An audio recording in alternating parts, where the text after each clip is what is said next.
Hi అండి, నా పేరు గౌతమ్. ఈరోజు మనం ఏ విధంగా సబ్ డొమైన్ క్రియేట్ చేయాలో చూద్దాం. అలాగే పార్కింగ్ డొమైన్స్, మిగతా ఆప్షన్స్ గురించి ఈరోజు మాట్లాడుకుని ఈ సి ప్యానల్కి సంబంధించిన సబ్జెక్ట్ని క్లోజ్ చేద్దాం. సో మొదటిగా సబ్ డొమైన్స్ మీద క్లిక్ చేసినట్లయితే సబ్ డొమైన్స్ అనే ట్యాబ్ ఓపెన్ అవుతుంది.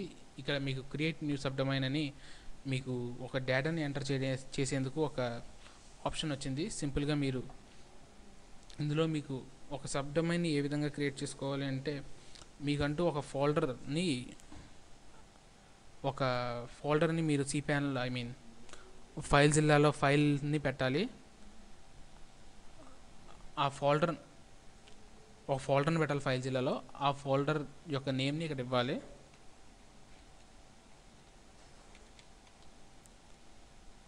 వర్డ్ ప్రెస్ అని చెప్పేసి ఆల్రెడీ మనం తయారు చేసిన వెబ్సైట్ యొక్క పేరుని నేను ఇక్కడ ఇచ్చాను. సో మీరు చూడొచ్చు wordpress.yanandhra.tk. మీరు చూసినట్లయితే ఇక్కడ వర్డ్ ప్రెస్ అనేది పనిచేయట్లేదు. దీనికి కారణం ఏంటంటే డిఎన్ఎస్ పాయింటింగ్స్ అనేవి జరగాలి. డిఎన్ఎస్ పాయింటింగ్ జరగడానికి 24 నుంచి 72 గంటల సమయం పడుతుంది. కంప్లీట్గా అవ్వడానికి మీకు సగం డిఎన్ఎస్ అనేది గంట 2 గంటలు 12 గంటల లోపు మీకు ఆల్మోస్ట్ విజిబిలిటీలోకి వచ్చేస్తుంది. కాకపోతే ప్రపంచంలో ప్రతి కంప్యూటర్కి కనబడడానికి మినిమం టైం 24 గంటలు, మ్యాక్సిమం టైం 72 గంటలు పట్టేందుకు ఆస్కారం ఉంటుంది. టీఎల్ఎస్ అనే ఒక సర్వీస్ ఉంటుంది. టీటీఎల్ టైమ్ ఆఫ్ లివింగ్ అని చెప్పేసి ఒక ఆప్షన్ ఉంటుంది. దాన్ని అడ్జస్ట్ చేసుకున్నట్లయితే మీకు తక్కువ టైంలో కూడా కనెక్ట్ అయ్యేందుకు ఛాన్సెస్ ఉంటాయి. సో మన నెక్స్ట్ ఆప్షన్స్ వచ్చేసి పార్క్ డొమైన్స్. మీరు ఏమైనా డొమైన్స్ని ఇక్కడ పార్క్ చేసుకోవాలంటే ఈ yanandhra.tk కనెక్ట్ అయ్యేటట్టు మీరు డొమైన్స్ని పార్క్ చేసుకోవచ్చు. అలాగే యాడ్ ఆన్ డొమైన్స్ అంటే మనం ముందు ట్యూటోరియల్స్లో చూసాం ఏ విధంగా యాడ్ ఆన్ చేసుకోవాలో. రిడైరెక్షన్స్ అంటే సీ నేమ్ రికార్డ్స్ ఏ విధంగా పనిచేస్తాయి, ఇవి కూడా అదే రకంగా పనిచేస్తాయి. మీరు ఇచ్చిన యూఆర్ఎల్ని ఎక్కడికి, ఏ వెబ్సైట్కి రీడైరెక్ట్ చేయమంటావు అని అడుగుతుంది. సో మనం ఒక వెబ్సైట్ యూఆర్ఎల్ ఇచ్చేసి గూగుల్ అని చెప్పేసి ఇక్కడ జస్ట్ ఒక ఫోల్డర్ని క్రియేట్ చేసి ఇక్కడ గూగుల్ అని చెప్పేసి .co.in అనే ఒక రిడైరెక్షన్ క్రియేట్ చేసి యాడ్ చేశాను. ఇది ఏ విధంగా పనిచేస్తుందని చూడాలనుకుంటే మనం చూడొచ్చు. దీని మీద క్లిక్ చేసినట్లయితే ఇది గూగుల్ వెబ్సైట్కి వెళ్ళిపోయి కనెక్ట్ అయిపోతుంది. సో ఈ విధంగా రిడైరెక్షన్ అనేది దాన్ని క్రియేట్ చేసుకోవచ్చు మనం.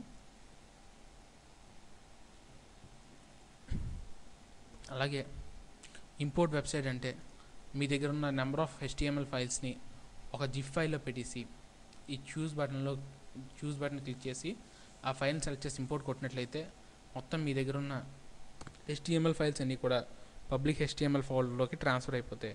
లేదా మీరు ఒకవేళ బ్యాకప్ నుంచి తెచ్చుకున్న డేటా ఏదైనా ఉన్నట్లయితే, ఈ వెబ్సైట్లో తయారు చేసిన బ్యాకప్ డేటా ఉన్నట్లయితే ఆ బ్యాకప్ ఫైల్ని కూడా, ఆ బ్యాకప్ జిప్ ఫైల్ని కూడా, లేదా టార్ ఫైల్ని కానీ జీజెడ్ ఫైల్ని కానీ చూస్ చేసి ఇంపోర్ట్ చేసుకుంటే మొత్తం డేటా అంతా ఇంపోర్ట్ అయ్యేందుకు ఆస్కారం ఉంటుంది.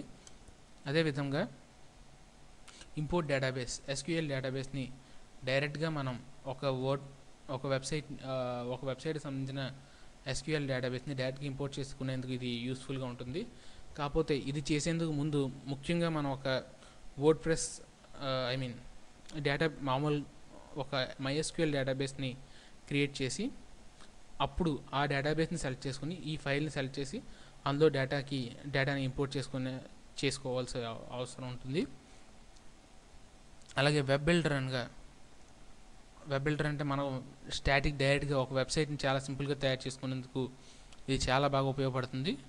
జూరో వెబ్ బిల్డర్ HTML ఫైల్స్ని ఇది డైరెక్ట్గా మీ వెబ్సైట్లోకి ఇంపోర్ట్ చేసుకునే ఛాన్స్ ఉంటుంది. సో నెక్స్ట్ స్టాటిస్టిక్స్, మన వెబ్సైట్ని ఎంతమంది రోజుకి వచ్చి చూస్తున్నారు అనే దానికి సంబంధించిన ఇన్ఫర్మేషన్ని ఈ స్టాటిస్టిక్స్ పేజెస్లో ఉంటాయి. అలాగే బ్యాండ్విడ్త్, మనం రోజుకి ఎంత వాడుతున్నాం, మంత్లీ ఎంత అయింది, అపాచీ బ్యాండ్విడ్త్ ఎంత, FTP లాగిన్స్ ఎన్ని, డైరెక్ట్గా మనం వాడే బ్యాండ్విడ్త్ ఎంత, పేజ్ సిట్టింగ్స్ ఎన్ని, అలాగే యూనిక్ విజిటర్స్ నెలకి ఎంతమంది వస్తున్నారు అనేది మనకు చూపిస్తుంది.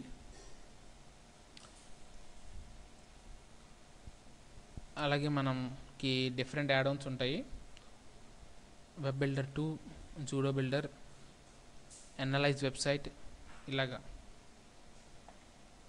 చాలా ఆప్షన్స్ ఉంటాయి.